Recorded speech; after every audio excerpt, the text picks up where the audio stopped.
ज्योतिबा डोंगर येथे वैद्यकीय व्यवसाय करणाऱ्या डॉक्टर डी.बी. पाटील यांना सीपीआर रुग्णालयाच्या एका पथकाने गर्भलिंग निदान चाचणीच्या एका प्रकरणात चौकशीसाठी ताब्यात घेतले आहे।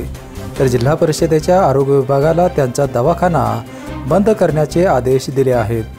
कोल्हापूर येथील डॉक्टर पाटील यांचे गेल्या काही वर्षांपासून ज्योतिबा डोंगर येथे प्रतीक्षा क्लिनिक नावाने दवाखाना सुरू आहे।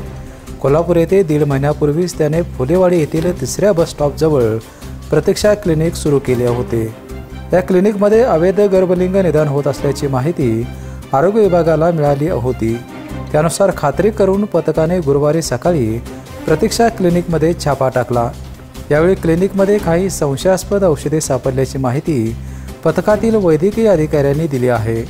प्रतीक्षा क्लिनिकमधील कारवाईनंतर या पथकाने ज्योतिबा डोंगर येथील दवाखान्यातून डॉक्टर डी.बी. पाटील याला आज ताब्यात घेतले आहे। डॉक्टर पाटील याच्या दवाखान्यातील औषधं आणि इतर वैद्यकीय साहित्य ताब्यात घेऊन त्यांचा दवाखाना बंद करण्याचा आदेश दिला आहे। पुढील चौकशीसाठी त्याला कोल्हापूर येथे नेण्यात आले आहे। या प्रकरणाची व्याप्ती वाढण्याची शक्यता असून गर्भलिंग निदान चाचणीचे मोठे रॅकेट उघड होण्याची शक्यता वर्तवली जात आहे। पेपेंसाठी कोल्हापूरहून अमोल शिंगे।